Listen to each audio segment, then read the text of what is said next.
É bom estar com vocês aqui e geralmente quando eu vou pregar em outro lugar eu acabo escrevendo um novo sermão. Há algumas semanas atrás eu escrevi uma série de sermões sobre os nomes para Deus e um deles era sobre a história de Agar, que encontrou a Deus e disse que ele viu e ouviu o desespero dela.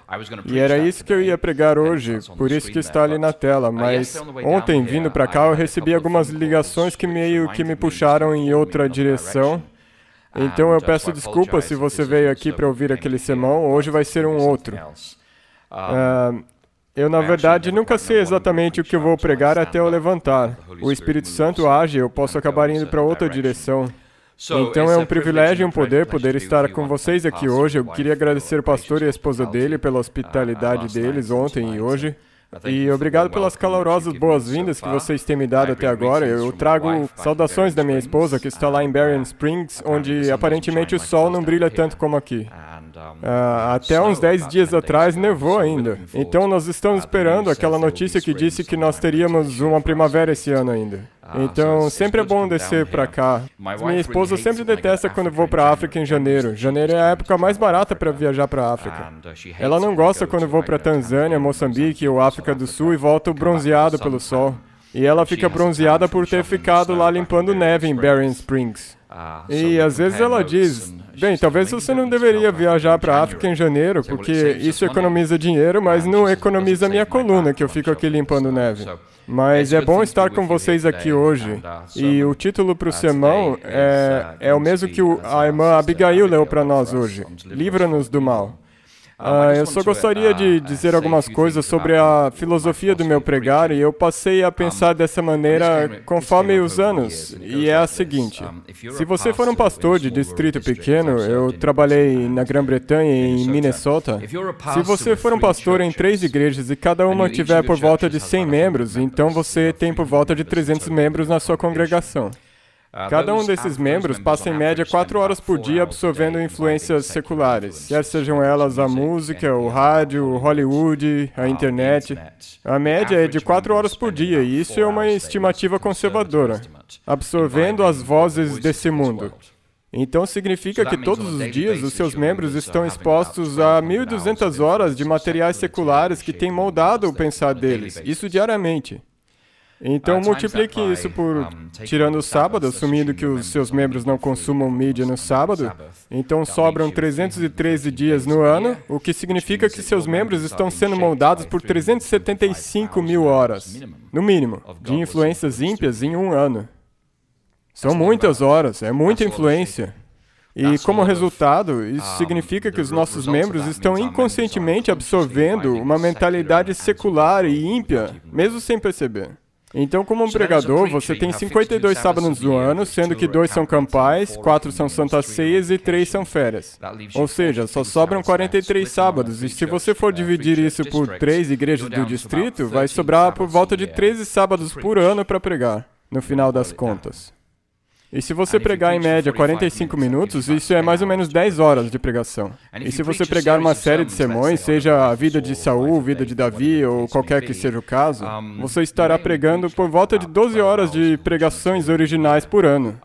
E isso contra 375 mil horas de influências ímpias. Então você tem que pesar isso na balança e dizer, Senhor, sobre o que eu vou pregar? Porque nós não podemos mais nos dar ao luxo de ficar falando coisa inútil no púlpito. Nossas pregações têm que ser que nem o tiro de um sniper, direto, reto e acertando o alvo todas as vezes. Nós não podemos mais nos dar ao luxo de pregar sermões que não vão direto ao ponto e não vão direto ao cerne da questão. Porque existe muita influência negativa entrando no coração e mente da congregação a cada dia, toda semana.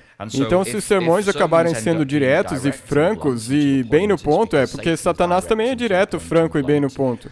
E se você não percebeu, com o telefone no bolso, nossas crianças estão 24 horas sob ataque de Satanás. A não ser enquanto elas estão dormindo, as nossas crianças estão sob ataques de Satanás 24 horas por dia, como nenhuma geração antes. Atualmente está havendo um ataque total contra as nossas crianças. E elas são assediadas por tentações e influências que, quando eu cresci, eu nunca pensei que poderiam haver.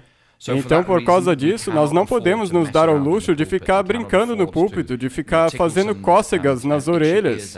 Não podemos nos dar ao luxo de ficar falando só coisinhas doces. Os russos chamam isso de lapchá na ushá, significa macarrão na orelha. Nós não podemos nos dar ao luxo de ficar só falando coisas bonitinhas, porque o tempo é curto, as almas são preciosas e Satanás está em guerra contra o povo de Deus. Então, portanto, hoje eu vou falar sobre algo que eu não estava planejando. Eu pedi hoje de manhã para o pastor imprimir algo para mim, obrigado por isso. Eu ia falar sobre Agar e o Deus que vê. Nós servimos ao Deus que nos vê, nos ouve, nos liberta, até mesmo uma adolescente fujona como a Agar. Mas hoje eu vou falar sobre um assunto completamente diferente. Então, inclinemos nossas frontes e convidemos a presença de Deus entre nós, nosso Pai Celeste. Ao virmos aqui na tua casa, nós pedimos que tu venhas aos nossos corações hoje. Pai, eu oro para que nós não deixemos Jesus somente batendo na porta das nossas casas e corações.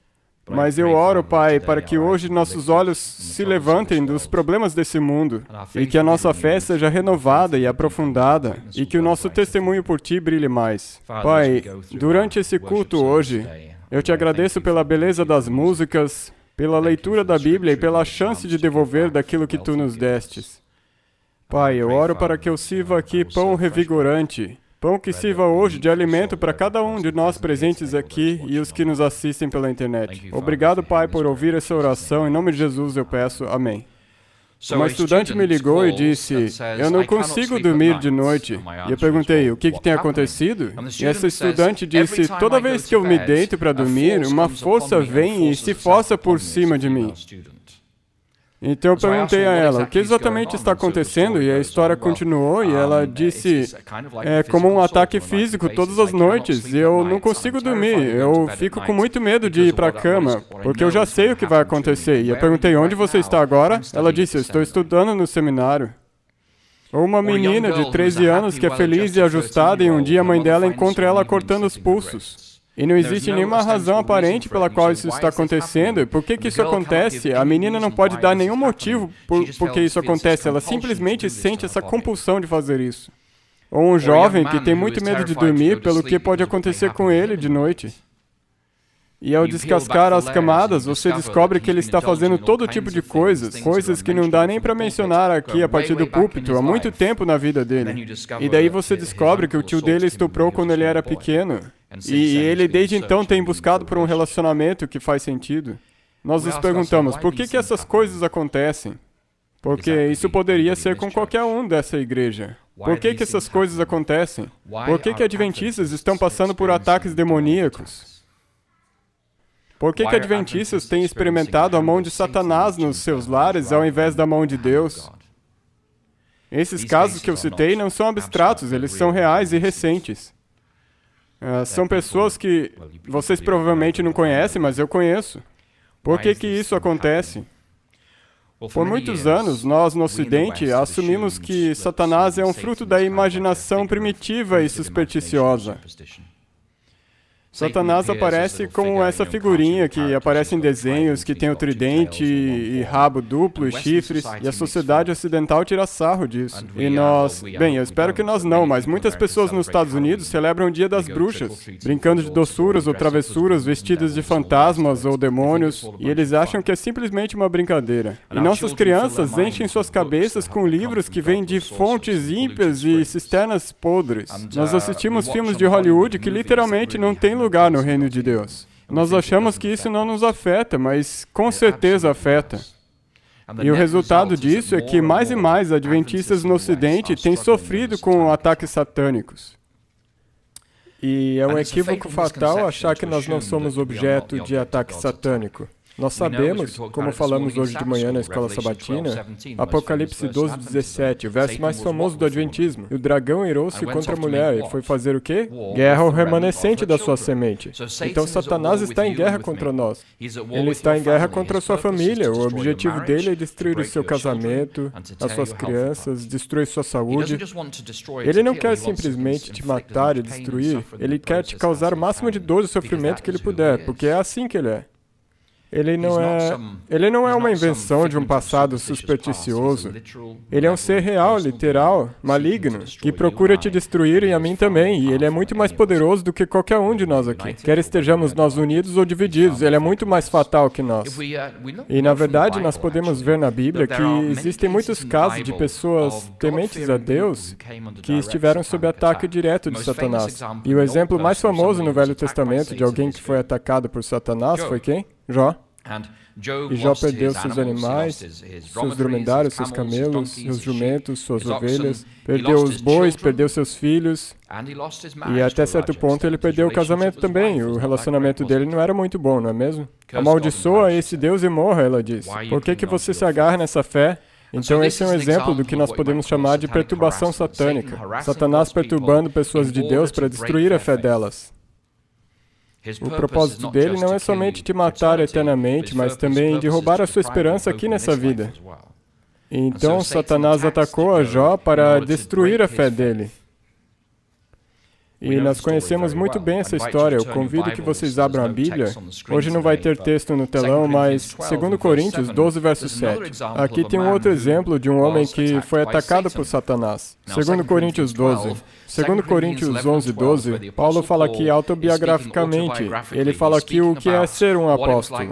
Porque haviam pessoas na igreja de Corinto que diziam, nós queremos ouvir o Apolo, o super-apóstolo. Por que temos que ouvir o Paulo? Ele escreve cartas ótimas, mas quando ele fala, basicamente ele é um fracote. Nós sabemos que Paulo era um ótimo teólogo, mas quando ele falava, ninguém muito queria ouvir ele. E isso está em Coríntios, 2 Coríntios. Então Paulo, em 2 Coríntios 11, 12, está aqui defendendo o seu apostolado. Em 2 Coríntios 12, verso 2, e acompanhe na Bíblia de vocês, 2 Coríntios 12, versos 2, diz ali, conheço um homem em Cristo que há 14 anos foi arrebatado até o céu. A qual céu? O terceiro céu. E vocês se perguntam, do que exatamente Paulo está falando? O que é o terceiro céu? Vocês já ouviram dos 7 céus, não é mesmo? Eu estava no 7º céu. De onde que essa expressão veio? De acordo com o misticismo judaico, eles acreditavam que haviam 7 céus. E Deus habitava o 7º céu, e os anjos caídos estavam aprisionados num desses outros céus. E o depósito das chuvas, granizos, gelo e neve estava num outro desses céus, provavelmente chamado Michigan. Mas haviam 7 desses céus lá, certo? Não na Carolina do Norte. Bem, talvez eram onde os demônios estavam aprisionados, não sei. Eles acreditavam que Deus estava no 7º céu, e os místicos judeus queriam chegar à presença de Deus. Então eles tinham um pergaminho com 7 selos nele. E você, como adventista, não ouve um sinal tocando quando ouve falar de um pergaminho com 7 selos? E se você quebrasse um selo, havia uma senha sobre aquele selo. E para entrar no primeiro céu, quando você rompia o selo, havia anjos guardando os portais do céu. O Elvis Presley cantou sobre isso, não é mesmo? Então você quebrava um selo e ia para o 2º céu. E daí você quebrava o 2º selo e ia para o 3º céu, e assim por diante, até que você quebrava o 7º selo e chegava à presença de Deus. E haviam casos bem conhecidos, documentados, de rabis judaicos fazendo essas viagens místicas. Eles jejuavam, oravam, basicamente tomavam drogas que alteravam a mente, assim como os Beatles usavam LSD na Índia, mas não por causa do barato, mas para se encontrar com seres espirituais. Me desculpe, eles usavam essas drogas e então faziam uma viagem. E quando você chegava ao 7º céu, era aí que você se encontrava com Deus.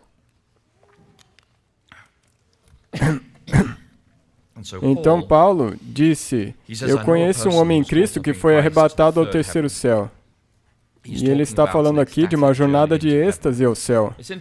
É interessante que o misticismo judaico, você tem um pergaminho e você tenta romper os 7 selos para chegar à presença de Deus. Mas no livro de Apocalipse, a partir do capítulo 4, 5, 6 e 7, nós também temos um pergaminho com 7 selos.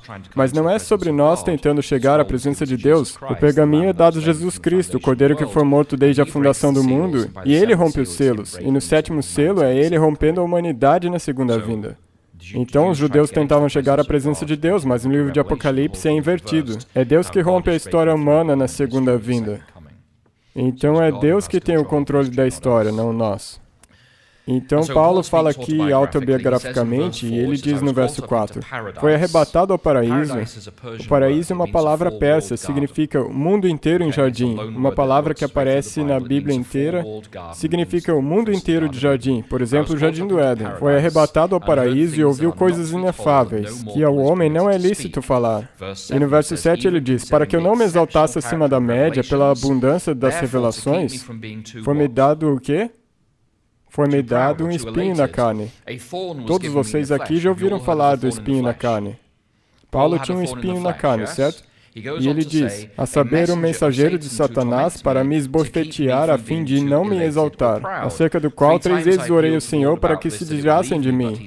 E ele disse-me, a minha graça te basta, porque o meu poder se aperfeiçoa na fraqueza. Então, o apóstolo Paulo teve uma educação brilhante com um rabi chamado de Gamaliel II, que era um dos melhores rabis do primeiro século.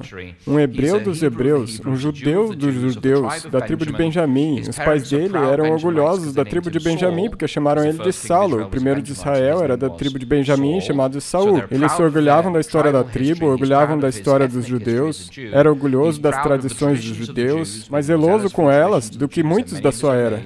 Ele estava avançando no judaísmo mais do que muitos daquela época. Ele era a estrela em ascensão do judaísmo no tempo de Jesus. E ele tinha uma educação de renome global. E Deus dá a ele uma experiência, uma série de revelações de Deus que nunca ninguém antes teve na história. Mas para evitar que ele fosse orgulhoso demais, ou seja, para que Paulo não dependesse de sua educação brilhante, ou da lógica do raciocínio dele, Deus deu a Paulo um espinho na carne para manter ele dependente de Deus. E o que era esse espinho na carne? Literalmente, o texto diz, um mensageiro de Satanás para me esbofetear. E nós nos perguntamos, o que era esse espinho na carne? Era visão ruim? Nós cremos que Paulo tinha uma visão ruim. Nós sabemos disso porque ele não escrevia suas próprias cartas, um secretário escrevia. E no final ele escrevia, eu, Paulo, escrevo esses cumprimentos com a minha própria mão. Sabemos que ele não era um orador muito bom, sabemos isso por causa de 2 Coríntios. Nós pensamos que talvez ele fosse manco por causa de outras histórias de Paulo. O que era esse espinho na carne? E nós ficamos nos repetindo o que era esse espinho na carne, mas o texto diz o que era esse espinho na carne. O texto diz, um mensageiro de Satanás para me esbofetear. E mensageiro é como nós traduzimos a palavra ângelos, que é a palavra anjo. E Deus permitiu, a tradução literal é que Deus permitiu que um anjo de Satanás atormentasse ele. Então, o espinho na carne não necessariamente era a visão fraca de Paulo ou a caligrafia dele. A tradução literal é que Deus permitiu um anjo de Satanás, é isso que o texto em grego diz. Angelos, Satanás, um anjo de Satanás para atormentar a Paulo. Por quê? Porque se um anjo de Satanás atormentasse Paulo, Paulo perceberia a sua necessidade por Jesus diariamente. Não importa o quão bom tenha sido a educação de Paulo, o contexto histórico da vida dele, contra um demônio ele não podia fazer nada. Então Deus permitiu que um demônio atormentasse Paulo para que ele aprendesse a ser dependente de Deus. Uma missionária nossa esteve na Tailândia alguns anos atrás. Ela tinha um doutorado de antropologia humana da Universidade da Holanda, de Amsterdã, e ela estava estudando com uma jovem tailandesa e chegou num ponto no estudo onde ela olhou para essa jovem e perguntou, você gostaria de aceitar Jesus como seu Senhor e Salvador? E essa menina olhou para ela de volta com a face torcida e saiu uma voz e disse, você não pode ter ela é minha. E nesse momento, aquela missionária percebeu que isso não era simplesmente uma série de estudos bíblicos. Essa menina estava possessa por um demônio que disse, ela pertence a mim, você não pode tê-la.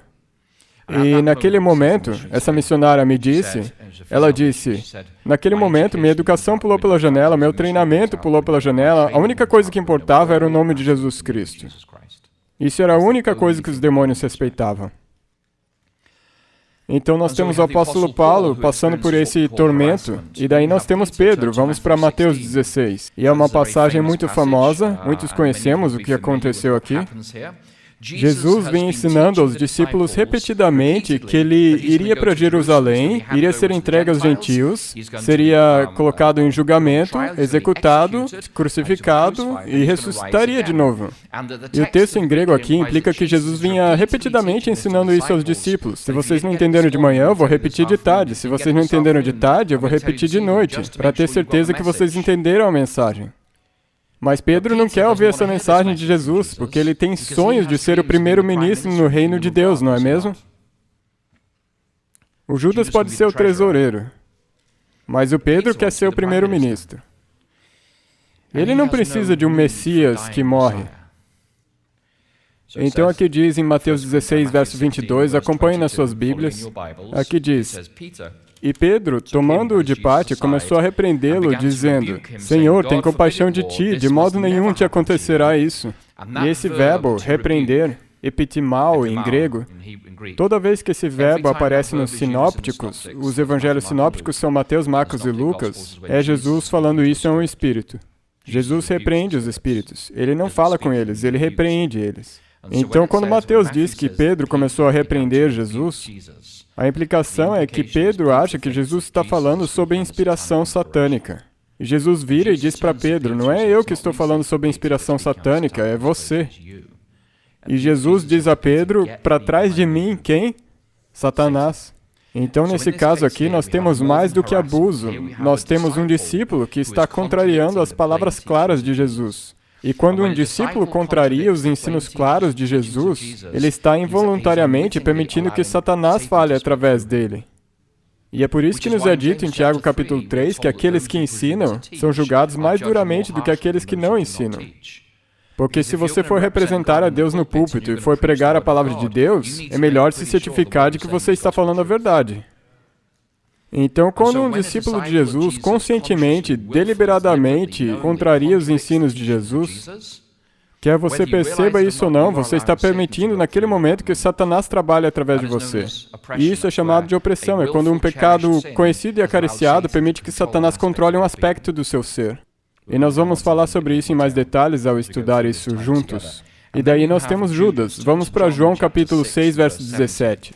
Agora, no Evangelho de João, não menciona que Jesus tomou o vinho e o pão, mas isso é mencionado em Mateus, Marcos e Lucas. No Evangelho de João, tem um sermão longo no cenáculo, de João 13 a 17. Mas em João capítulo 6, tem Jesus falando sobre comer a carne e tomar o sangue do Filho do Homem, comer a carne do Filho do Homem, tomar o seu sangue, etc. Minha carne verdadeiramente é comida e meu sangue verdadeiramente é bebida. É aí que tem o pão e vinho no Evangelho de João, no começo do ministério, não no final do ministério de Jesus. E muitos dos discípulos de Jesus foram embora, eles não conseguiram aguentar. Sério, Jesus, você está falando de canibalismo? Então muitos dos discípulos vão embora. João 6, verso 66. Aqui diz, desde então muitos dos seus discípulos tornaram para trás e já não andavam com ele. Então, naquele momento, muitos discípulos deixaram Jesus. Então Jesus disse aos 12, querei vós também retirar-vos? E Simão Pedro respondeu a ele, no verso 68, Senhor, para quem iremos nós? Tu tens as palavras da vida eterna. E nós temos crido e conhecido que tu és o Filho de Deus. E no verso 70, Jesus responde, não vos escolhi a vós 12? E um de vocês é um diabo, ou está um diabo? A palavra é diabolos, daí que vem a palavra diabólico. E isto dizia ele de Judas Iscariotes, filho de Simão, porque este o havia de entregar, sendo um dos 12. Então Jesus disse aos 12, em um de vocês tem um diabolos. Agora, se vocês fizessem parte dos 12 discípulos e tivessem que eleger um tesoureiro, Judas era o tesoureiro. Quem seria a escolha lógica para o tesoureiro dos 12? Pense nos discípulos. Quem que seria a escolha lógica? Mateus, exatamente, porque Mateus era um agente da Receita Federal, não é mesmo? E eu nem estou dizendo que eles têm demônios, mas ele era um dos agentes da Receita. Mateus seria a escolha lógica, porque ele sabia como lidar com dinheiro, mas eles escolheram a Judas. Nós sabemos que Judas cuidava do dinheiro, porque em João capítulo 13, quando a mulher quebrou o pote de perfume aos pés de Jesus, Judas disse, esse perfume poderia ser vendido e dado aos pobres, mas daí João diz que na verdade ele era um ladrão e costumava roubar da bolsa do dinheiro.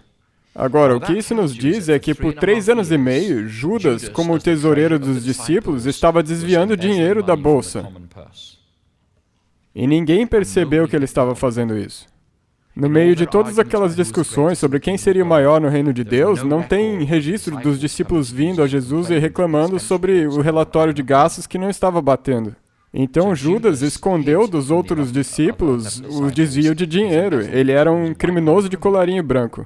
E ninguém percebeu nada, ele realmente era bom no que fazia. Mesmo na Santa Ceia, quando Jesus diz o que tens de fazer, faça depressa, os outros não faziam nem ideia do que ele estava prestes a fazer.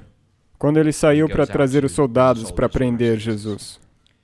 Então Judas era, podemos assim dizer, o tesoureiro da associação. Eu não conheço o tesoureiro da sua associação, não estou dizendo que ele ou ela está possesso por demônios. Mas o ponto é que você pode estar envolvido na obra de Deus em tempo integral e mesmo assim ter uma presença demoníaca na sua vida. E dos 12, nós podemos notar que Jesus nunca deixou de expulsar um demônio onde quer que ele tenha ido. Mas ele nunca expulsou o demônio de Judas, porque Judas nunca pediu por ajuda. E a atração do oculto, a atração fundamental do ocultismo, quer você esteja lidando com o ocultismo islâmico, budista ou ocidental, a atração fundamental do ocultismo é que ele te dá poder e conhecimentos sem você ter que prestar contas sobre como você vai usá-los. Essa é a tentação fundamental do ocultismo.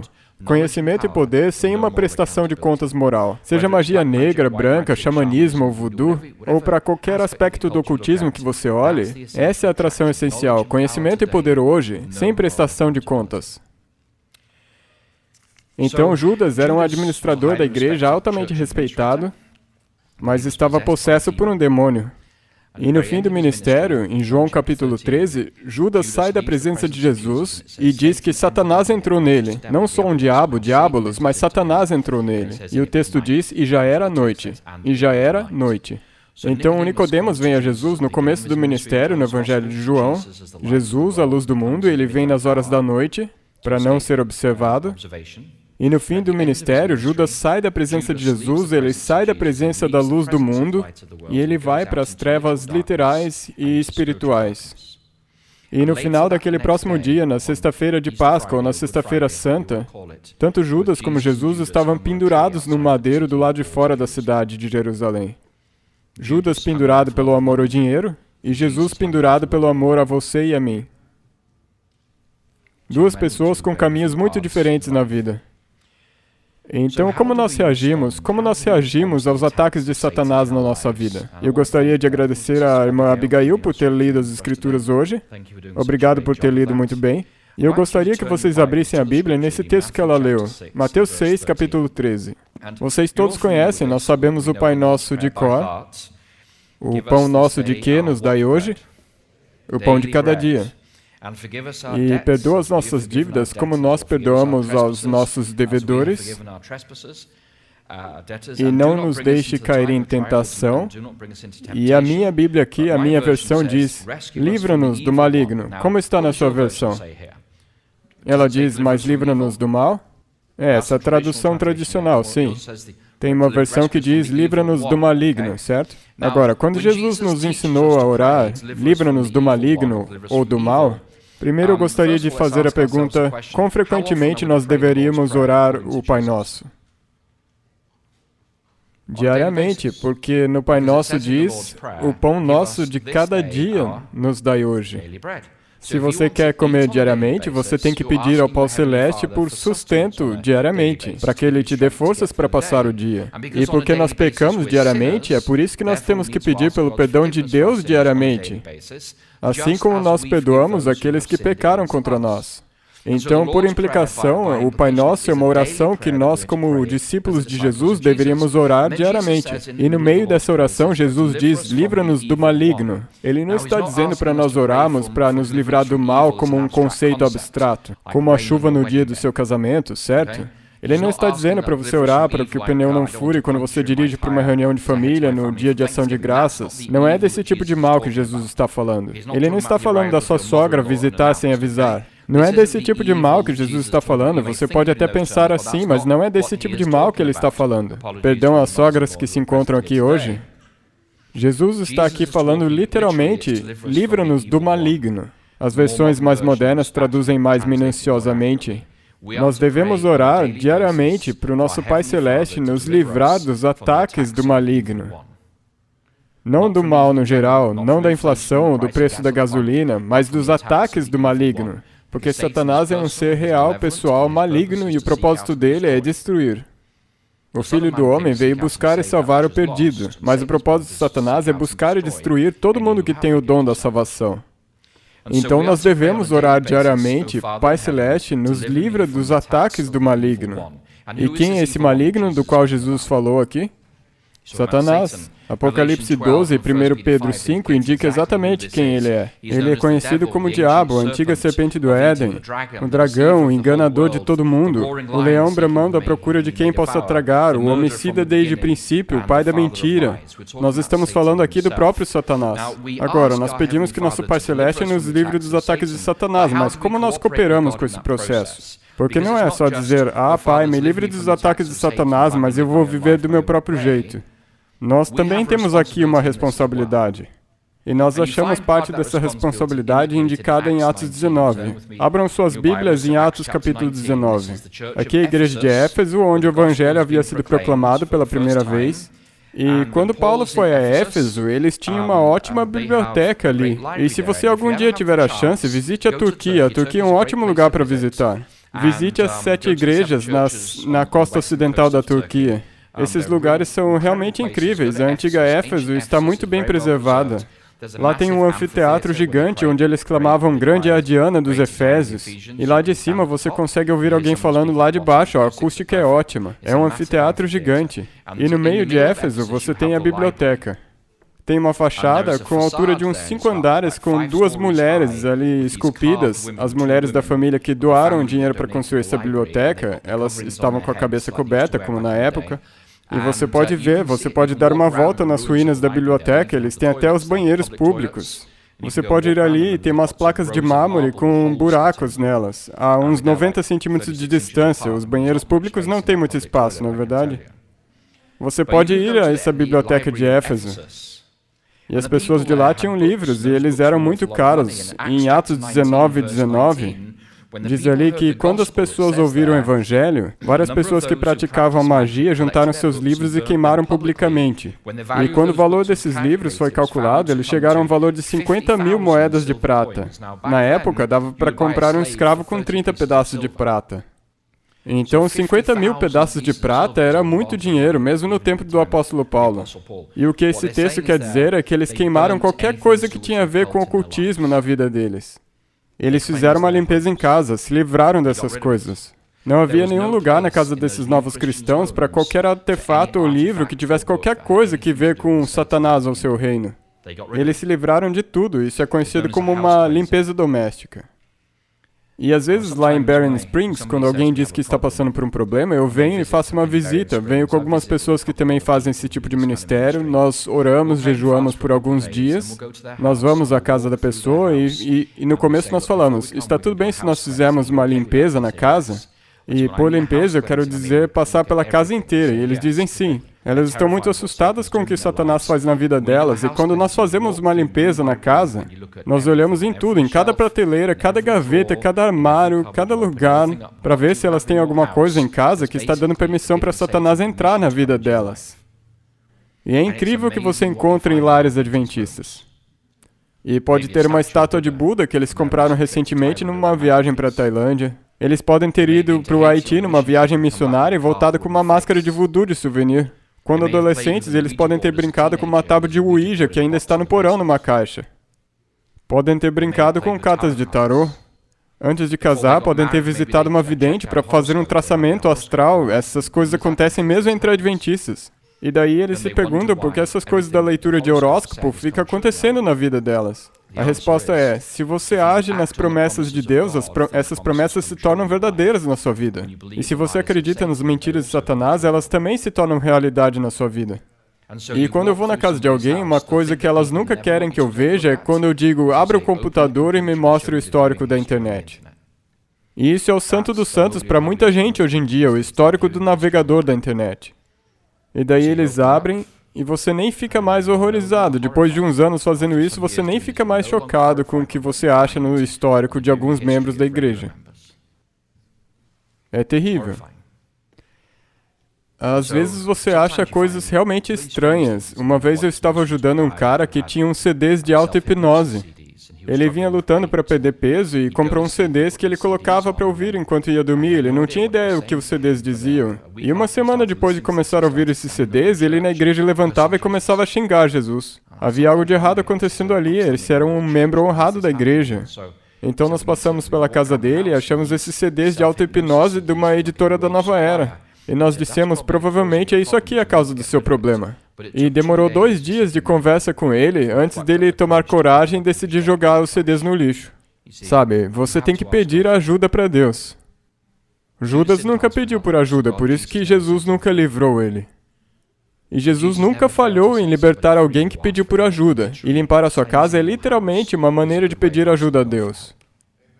Quando Ezequias se tornou rei, ou qualquer outro dos bons reis de Judá, quando eles se tornavam rei, a primeira coisa que eles faziam era destruir os altares, cortar os bosques, as árvores onde eles faziam as práticas pagãs. Eles derrubavam os altares, matavam os profetas pagãos e faziam uma limpeza nacional. Nós vamos eliminar todas as evidências da adoração pagã nesse país.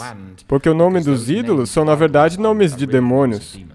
Paulo diz no final da 1 aos Coríntios 10 que quando os pagãos adoram os ídolos, eles estão, na verdade, adorando demônios.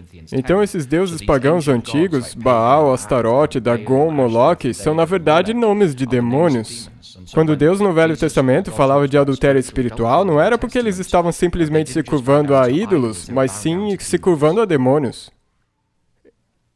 Então, quando Israel entrou em Canaã, em Deuteronômio 5:6, Deus diz, quando vocês entrarem na terra prometida, vocês devem destruir todas as evidências da adoração pagã. Destruam tudo, porque isso vai ser uma armadilha para vocês.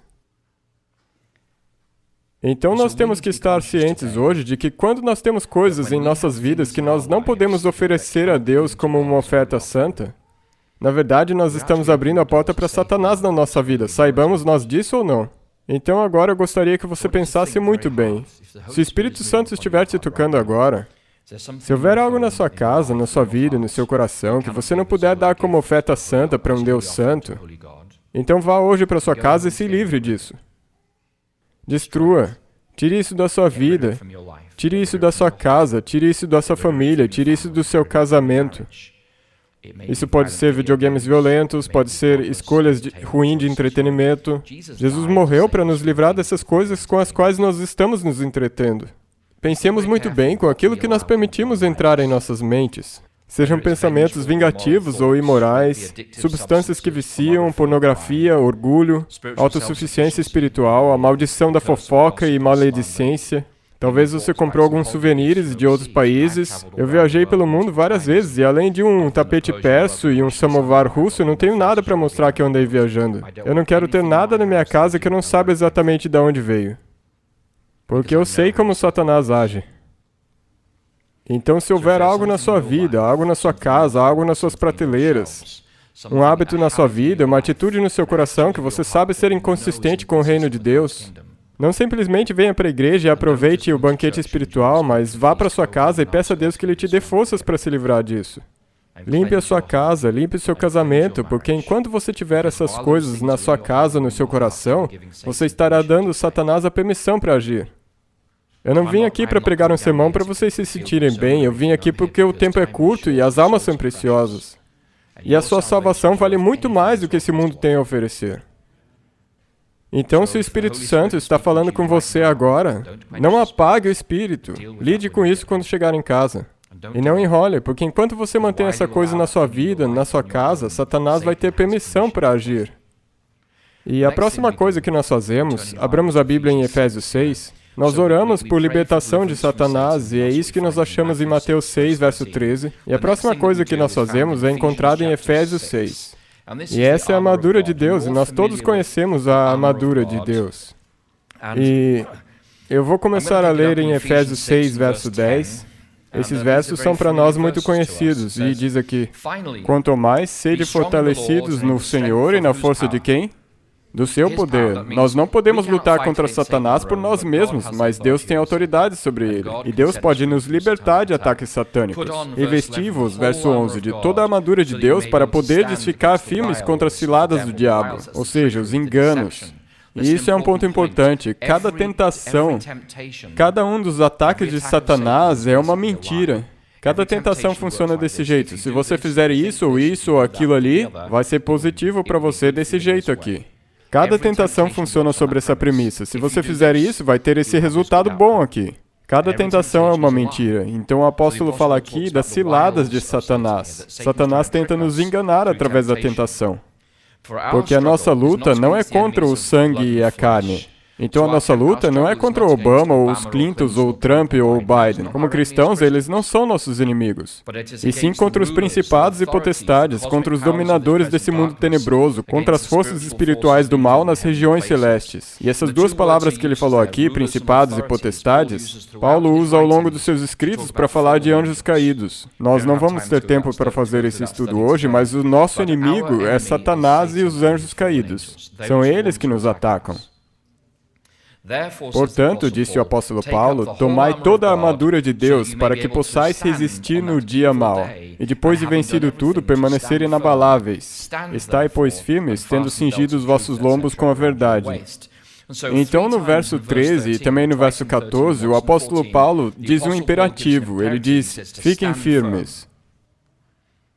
Agora, se você é da infantaria e seu oficial de comando diz para resistir, ele está dizendo para você tomar uma posição ofensiva ou defensiva? Defensiva. Se o comandante disser avance, você está tomando uma posição ofensiva. Mas se o comandante disser permaneça firme e resista com o escudo da fé, ele está te mandando tomar uma posição defensiva. Tem alguns que dizem, tem um demônio atrás de cada pedra, atrás de cada arbusto, precisamos sair por aí procurando por eles, fazer uma marcha de oração em volta da cidade, reivindicar ela para Jesus. Mas as Escrituras não mandam fazer isso. Não nos foi mandado sair por aí procurando problemas. Mas nós lemos nessa passagem aqui sobre a armadura de Deus, que quando aquele dia mau chegar, ela diz, para que possais resistir no dia mau, o que significa que esse dia mau vai chegar para mim e para você. Mais cedo ou mais tarde, Satanás vai prestar atenção em você. E quando esse dia mal chegar, você fique firme, não fuja. Você não precisa se esconder e fugir, não precisa avançar na batalha, você deve resistir. Sabe, os católicos têm algo chamado como o Ritual de Roma. Você pode até mesmo baixar isso da internet. A Igreja Católica tem um curso para exorcistas em Roma e cada ano eles treinam algumas centenas de padres que se especializam nisso. E a demanda para exorcismo ao redor do mundo explodiu nos últimos anos. E o Ritual de Roma tem rezas muito poéticas, ó Pai da Luz, vem dissipar o príncipe das trevas e coisas assim. Mas daí ora para a Virgem Maria, para São Miguel Arcanjo, para São Cristóvão e para todo o resto. E é isso que você vê no Ritual de Roma, mas não é isso que você acha nas Escrituras. O que nós encontramos nas Escrituras é que nós devemos permanecer com a armadura de Deus, e quando Satanás vier nos atacar naquele dia mau, nós não devemos fugir porque temos o escudo da fé, e o peitoral da justiça, e na nossa cabeça temos o capacete da salvação, e no nosso pé temos as sandálias que representam a vontade de compartilhar o Evangelho. E nós temos a espada do Espírito que representa a palavra de Deus. Agora, nós podemos pensar, o que é essa palavra de Deus da qual Paulo está falando aqui? Bem, a palavra mais comum para palavra no Novo Testamento é a palavra Logos. Vocês já ouviram? Já ouviram a palavra Logos? No princípio era o Logos, e o Logos estava com Deus, e o Logos era Deus. Logos é uma palavra que vem do grego, da cultura grega, e basicamente é a ideia de que aquilo que você fala é uma expressão de quem você realmente é. E Jesus disse, a boca fala do que o coração está cheio. E Jesus é o Logos de Deus, ou seja, ele é a expressão perfeita de Deus. É o que nós vimos em João 1, verso 1. Mas a palavra que Paulo usa aqui não é a palavra Logos de Deus. Sabe, existe um programa de computador para estudar a Bíblia que se chama Logos, um programa para estudar a palavra de Deus. Mas ao Paulo falar aqui da espada do Espírito, a palavra que ele usa é a palavra rema, significa a palavra falada, a palavra proferida. Então ele está falando aqui que a espada do Espírito é quando você fala a palavra de Deus em voz alta. Não somente ficar impressa na sua Bíblia, não somente quando você ouve a leitura da Bíblia, mas a espada do Espírito é quando você memoriza as Escrituras e quando Satanás vem contra você com uma tentação, você responde a essas tentações com uma promessa ou uma citação das Escrituras. É assim que Jesus fazia, não é mesmo? Em Marcos 4, quando Satanás veio a Jesus, como Jesus respondeu? Jesus disse 3 vezes, está escrito. Jesus respondeu 3 vezes às tentações de Satanás porque ele estava mostrando um modelo de como nós devemos responder às tentações de Satanás. Então, se você luta com álcool, tem algumas pessoas que lutam com isso, você tem que abrir Provérbios e ver as descrições sobre as batalhas com álcool. Então, quando Satanás te tenta, quando você passa na frente de uma cervejaria ou algo do tipo, e Satanás coloca essa tentação no seu coração, você cita em voz alta as promessas e advertências a respeito do álcool nas Escrituras. E se sua batalha for contra, não sei, mentiras e fofocas, então você tem que memorizar as partes das Escrituras que relacionam com esses pecados, fofoca ou mentira. E quando você for tentado a fazer isso e já tiver com as palavras na ponta da língua, você diga em voz alta para Satanás, eu não vou fazer isso. A Bíblia diz para não fazer isso, está escrito. E por que nós temos que citar a palavra de Deus? Porque se toda tentação é uma mentira, nós combatemos a mentira com a verdade, não é mesmo? Você dispersa a falsidade com a verdade. E a única coisa que nós conhecemos que é 100% verdade é a palavra de Deus. Porque para um ser humano falho como eu, ou como qualquer um de nós aqui hoje, o que eu te digo é o que eu acho ser a verdade. Mas por eu ser um ser humano inerentemente falho e imperfeito, isso nunca vai ser 100% verdade. Não tem como sair algo perfeito de algo que é imperfeito. Portanto, a única coisa que eu conheço nesse mundo que é 100% verdade é a palavra de Deus. E é por isso que nós falamos da palavra de Deus e as promessas e mandamentos da palavra de Deus quando nós enfrentamos tentações.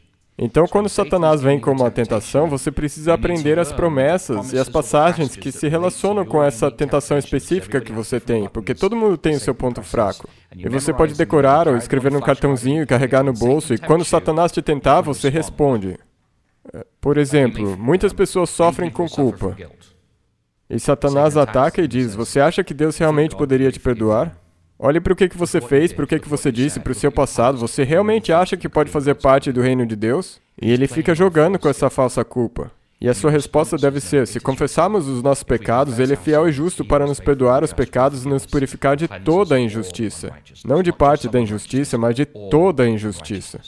Então é assim que você responde a Satanás. Se você sabe que tem fraqueza nas áreas X, Y e Z, você precisa saber as promessas que lidam com essas X, Y e Z, para que quando as tentações venham, você possa responder apropriadamente. E a terceira maneira que nós respondemos a Satanás, nós vemos em Mateus 17. Abram a Bíblia comigo em Mateus 17, do verso 14 até o 21. Eu não vou ler a passagem inteira.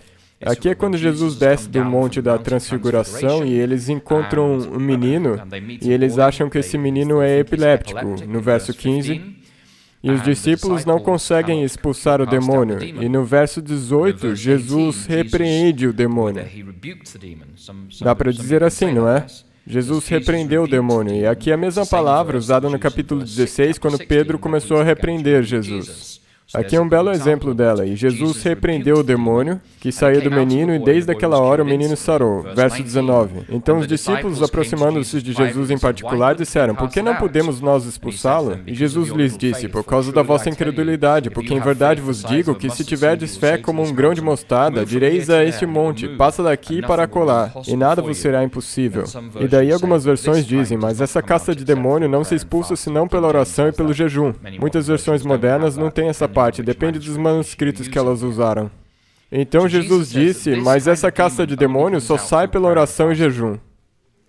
Agora, nós não vamos aqui falar muito de jejum, mas Jesus diz em capítulo 6 aos seus discípulos, quando orares, então ele assume que nós oramos. E daí ele diz, quando deres esmolas, então ele assume que os seus seguidores dão esmolas aos pobres. E daí ele diz, quando jejuares. Então Jesus assume que os seus discípulos na igreja de Kernersville são pessoas de oração, são pessoas generosas para com o pobre e são pessoas que jejuam regularmente. Bem, por que nós jejuamos? Existem muitas razões. Isaías 58 mostra os frutos do jejum, onde Deus fala do verdadeiro jejum que Ele deseja. Mas deixa eu explicar aqui. Em média, por dia, quantas horas que você gasta preparando a comida, comendo, lavando a louça e ainda depois se sentindo com sono depois de comer? Quantas horas por dia você gasta nisso? Vamos dizer 2 horas, certo? Algumas pessoas estão rindo. Eu basicamente como para me abastecer e não para ficar me sentindo bem. Tem outras pessoas que têm o mesmo problema aqui? Quando a minha esposa coloca o prato na minha frente, ele some em 30 segundos. E ela pergunta, você gostou? E eu tenho que olhar para o prato dela para lembrar o que foi que eu comi, porque eu tenho que continuar trabalhando. Alguns de vocês estão rindo, porque eu não sou o único que faço isso. Quando eu estudei no New Bold, eu aprendi bem rápido que no refeitório eles colocavam uma quantidade fixa de comida na mesa, para 6 pessoas. Era racionado, então eu sempre sentava com um monte de meninas. Porque enquanto elas ficavam conversando umas com as outras, eu atacava e enchia a barriga.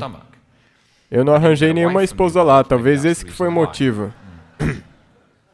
Mas nós gastamos em média 2 horas por dia com comida. Minha esposa não me deixa mais lavar louça porque eu já quebrei muito da porcelana dela, então eu sou quem seca. Mas eu gasto numa média 15 minutos por dia comendo.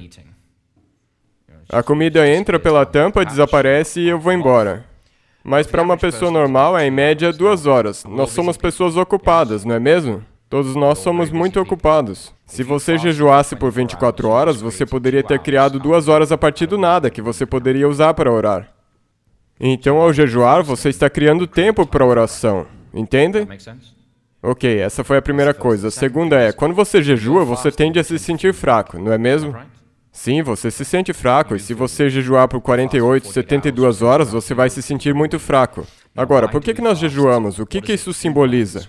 Em 2 Crônicas 7,14 diz, e se o meu povo, que se chama pelo meu nome, se humilhar, e essa palavra em hebraico é frequentemente traduzida como jejuar. E a promessa no fim do verso é que Deus sarará a terra.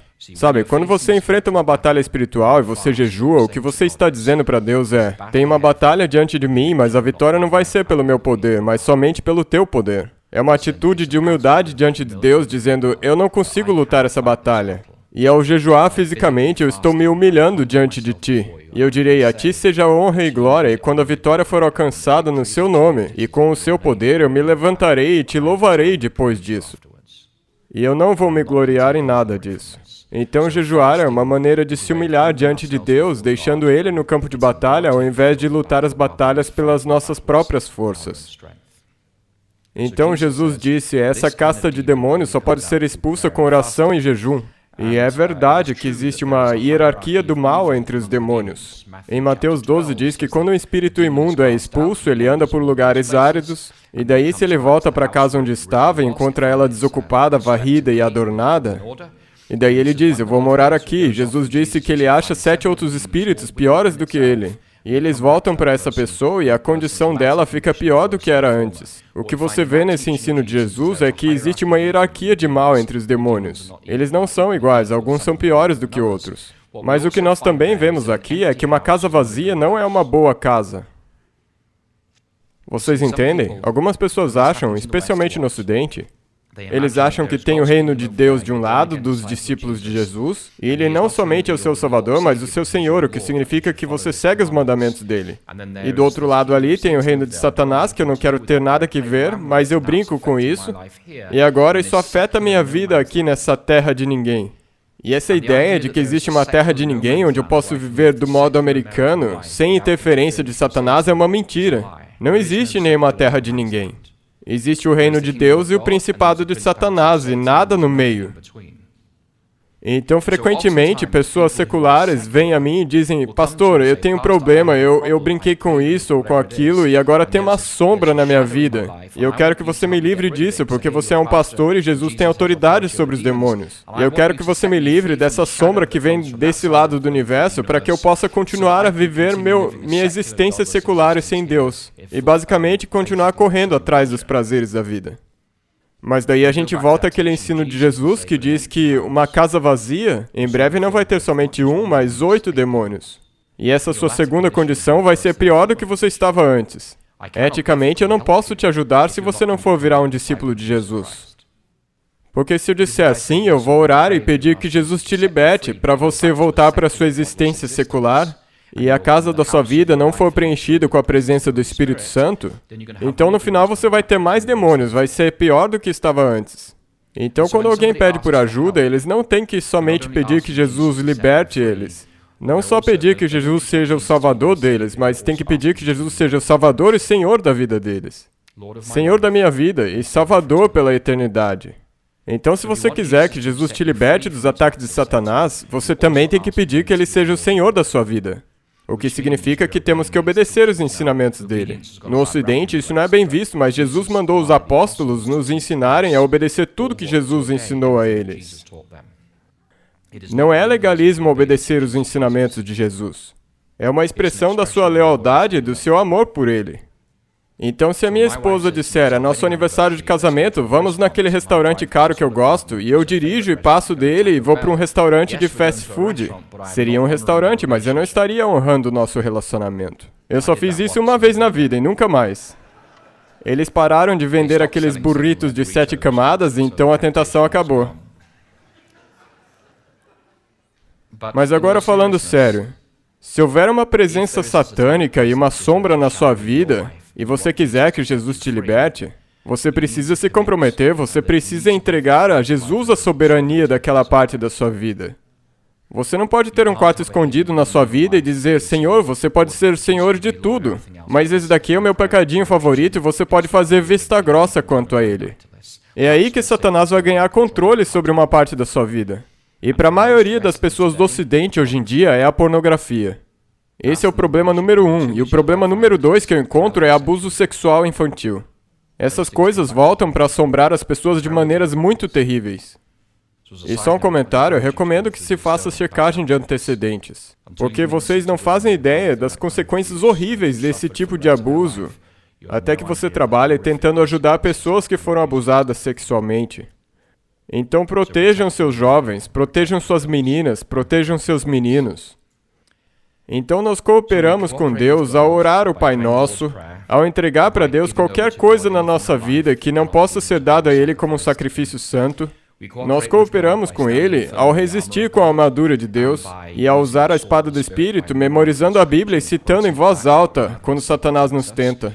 Nós cooperamos com Deus através da oração e jejum para que Deus possa operar vitórias nas nossas vidas. E quando nós oramos e jejuamos e entregamos os problemas nas mãos de Deus, é incrível o que nós vamos ver Deus fazendo por nós. Então nós podemos dizer que, no geral, o que nós encontramos nas Escrituras é o tema de um grande conflito, que por trás das cortinas dessa terra existe forças sobrenaturais do bem e do mal, envolvidas numa batalha cósmica pela fidelidade e controle de cada um que está presente aqui hoje nessa casa de oração.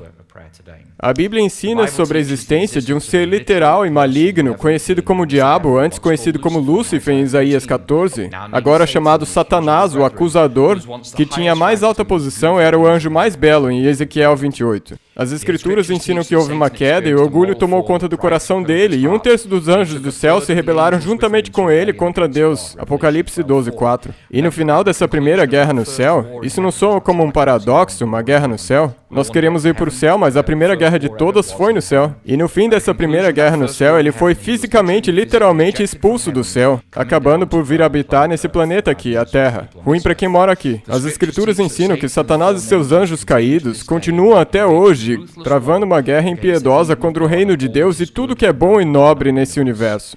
As Escrituras ensinam em Apocalipse 16:13 que durante os últimos dias da Terra, Satanás vai enviar 3 espíritos imundos que vão enganar e controlar a grande maioria dos habitantes da Terra para lutarem contra Deus. E por lutar contra Deus, isso significa literalmente a perseguição dos filhos dele.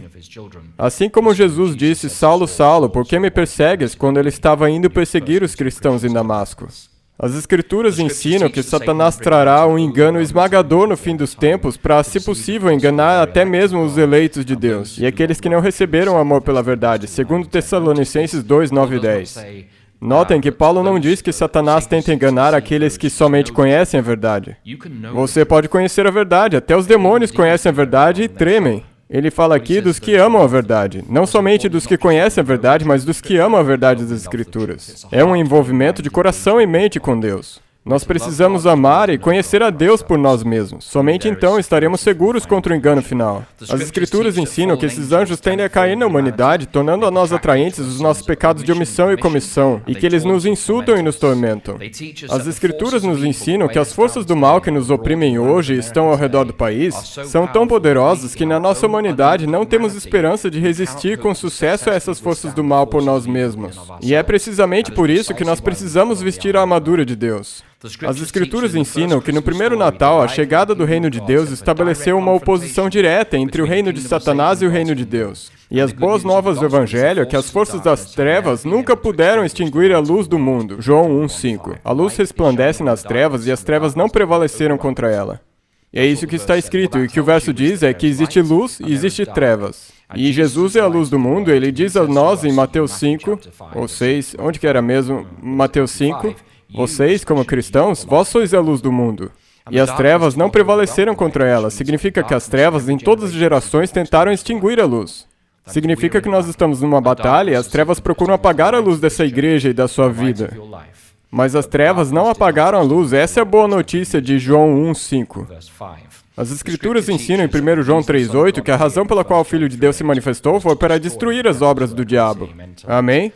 Em seu primeiro sermão em Nazaré, Jesus declarou que ele veio para proclamar libertação aos cativos, ou seja, livrar as vítimas da perseguição satânica das garras de Satanás. As Escrituras ensinam que enquanto a nossa luta não é contra sangue e carne, e sim contra os principados e potestades, contra os dominadores desse mundo tenebroso, contra todas as forças espirituais do mal, acabamos de ler Efésios 6:12, também é verdade que esses principados e anjos caídos jamais poderão separar esses cristãos do amor de Deus. E Paulo continuou dizendo em Romanos 8, porque eu estou bem certo de que nem a morte, nem a vida, nem os anjos, nem os principados, essa é uma outra palavra para demônios, nem as coisas do presente, nem do porvir, nem os poderes, nem a altura, nem a profundidade, nem qualquer outra criatura poderá separar-nos do amor de Deus que está em Cristo Jesus nosso Senhor. Isso não é bonito? Nada pode separar um cristão que nasceu de novo do amor de Deus. Não importa o que Satanás tem feito com você, a sua família, o seu casamento ou a sua vida. As Escrituras ensinam que Jesus Cristo nunca perdeu uma batalha para Satanás, e eu digo amém para isso. Houve guerra no céu e Satanás perdeu e foi expulso. Houve tentação no deserto e Cristo triunfa e Satanás foi expulso da sua presença. Através de seu ministério na terra, Jesus foi e saqueou os bens do valente. Como está escrito em Marcos 3, porque no duelo no deserto, ele primeiro conquistou a Satanás, ele venceu a Satanás no deserto, e conquistou o pecado no Calvário. As Escrituras ensinam que quando Jesus voltar, e isso é uma notícia realmente boa, Cristo finalmente triunfará sobre Satanás no conflito final entre o bem e o mal. E Satanás será lançado no lago de fogo para ser destruído eternamente. E eu digo, queima, bicho, queima. E se você acha que eu estou sendo feroz, espere até um parente próximo seu morrer uma morte terrível de câncer. Ou até que um filho seu tenha um casamento destruído pelo adultério. Ou espere um filho seu nascer com espinha bífida. Ou espere até um parente seu morrer uma morte sofrida e agonizante. É uma notícia boa que o autor de todo mal vai queimar, bicho, queima. É uma notícia boa de que justiça será feita e o autor de todo sofrimento e dor será destruído de uma vez por todas. Isso faz parte do Evangelho e eu fico feliz que Deus vai se livrar da fonte de todo o mal, de modo que ela nunca voltará para assolar a terra. As Escrituras ensinam as boas novas que Jesus Cristo é o Salvador da humanidade, Filipenses 3:23, ou 3:20. Sim, Jesus foi o maior mestre da história humana, mas ele não veio simplesmente para ensinar, ele veio para salvar. E é precisamente por causa do mal que nós experimentamos hoje em 2022. Esse mal tem uma origem satânica que nós não podemos vencer através de melhor educação cristã, através de pais com habilidades mais completas, através de decisões da conferência geral ou de programas mais eficientes nas igrejas. É porque a fonte dos nossos problemas é um ser maligno e pessoal. O nosso maior inimigo não é a ignorância e nossa maior necessidade não é a educação. O nosso maior inimigo não é o câncer, a nossa maior necessidade não é a cura. O nosso maior inimigo não é a pobreza, a nossa maior necessidade não é entrar para a classe média.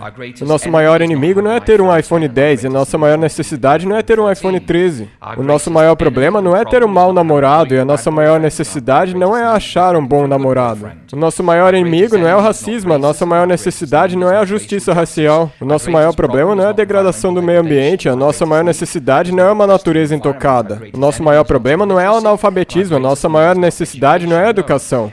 O nosso maior problema é o mal, um ser pessoal e maligno. E, portanto, a nossa maior necessidade é um Salvador pessoal e amável.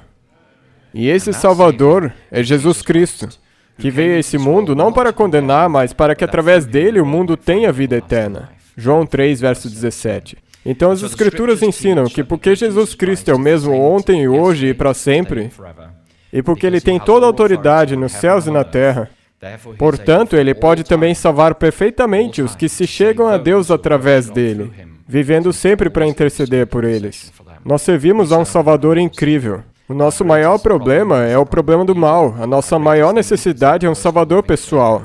E é exatamente isso que Deus proveu ao enviar seu Filho a esse mundo moribundo. Então, o que eu vou dizer hoje para concluir? Bem, nessa altura nós poderíamos dizer muitas coisas, mas uma das minhas promessas favoritas da Bíblia é encontrada em Salmos 34, versos 7 e 8. E essa promessa diz: o anjo do Senhor acampa-se ao redor dos que o temem e os livra.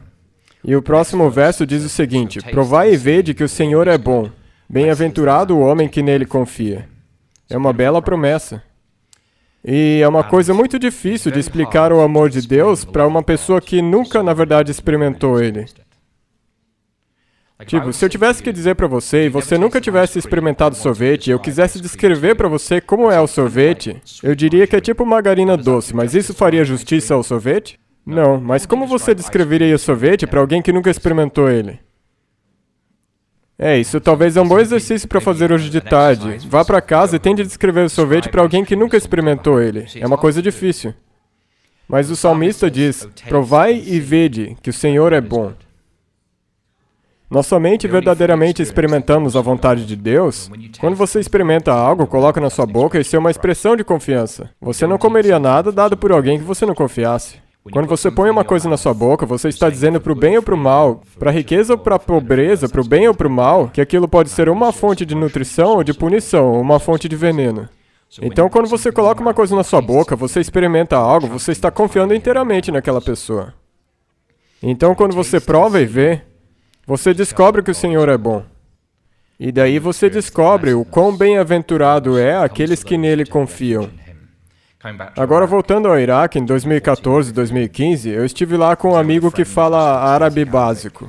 Nós estávamos num hotel na cidade de Erbil, e o Estado Islâmico estava a uns 40 minutos de distância. E o que nós víamos na CNN todas as noites eram imagens de estrangeiros ocidentais que foram capturados pelo Estado Islâmico e haviam imagens deles usando macacões laranjas. Vocês lembram disso? E eles ajoelhados na areia e o carrasco do lado de trás deles e cortando a garganta deles na TV. Vocês se lembram dessa época, né? E nós sabíamos que o Estado Islâmico já estava na estrada e não tinha muita defesa entre Erbil e Mossul. Os americanos ainda não tinham começado a bombardear o Estado Islâmico. Então nós lá naquele hotel e a conversa foi mais ou menos assim. Bem, o que vai acontecer se o Estado Islâmico vir até esse hotel? Bem, eles vão procurar por ocidentais, porque vale a pena matar eles. Eles dão muita audiência na CNN. Eles vão chegar no saguão de entrada e perguntar: vocês têm estrangeiros aqui? Sim, senhor, eles estão no quarto 202 e aqui está a chave. Aquele menino recepcionista não vai nos defender. E daí eles virão ao nosso quarto na calada da noite e nós vamos estar dormindo e se o sono for leve nós ouviremos um clique na maçaneta da porta e nós seremos levados por um bando de jihadistas. E a próxima coisa que nossas esposas vão ouvir vai ser o nosso papel principal na notícia da CNN. É isso que vai acontecer com a gente. É um pensamento ótimo antes da hora de dormir. Então o que nós vamos fazer? Nós vamos ajoelhar ao lado dessas camas e nós vamos reivindicar a promessa do Salmo 34, versos 7 e 8. Porque o mal existe nesse mundo, ele tem uma manifestação humana em cada geração. E nós vamos clamar a promessa que o anjo do Senhor vigia ao redor dos que o temem e os livra. E o que nós experimentamos em Erbil é que aqueles que temem a Deus são abençoados por Deus. Bem-aventurados são aqueles, provai e vede que o Senhor é bom. Bem-aventurado o homem que nele confia. Nós tivemos um doce sono e a paz que somente Deus pode dar.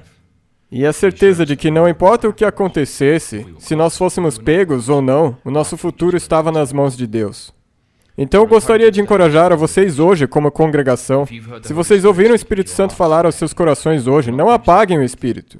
Mas vá para casa e lide com isso que o Espírito Santo tocou no seu coração. Seja no seu casamento, no seu lar, no seu uso da internet, no seu entretenimento, nas atitudes do seu coração, seja o que for, vá para casa e cuide disso. E ao fazer isso, você vai fechar o portal para que Satanás tenha acesso à sua vida e que ele deixe um rastro de destruição. Se você resistir o diabo, as Escrituras prometem que ele fugirá de vós. E o próximo verso diz: chegai-vos a Deus e ele se chegará a vós. Então, ao nos afastar de Satanás, nós nos achegamos a Deus, e ele se chegará a vós. Provai e vede que o Senhor é bom, bem-aventurado o homem que nele confia. Amém.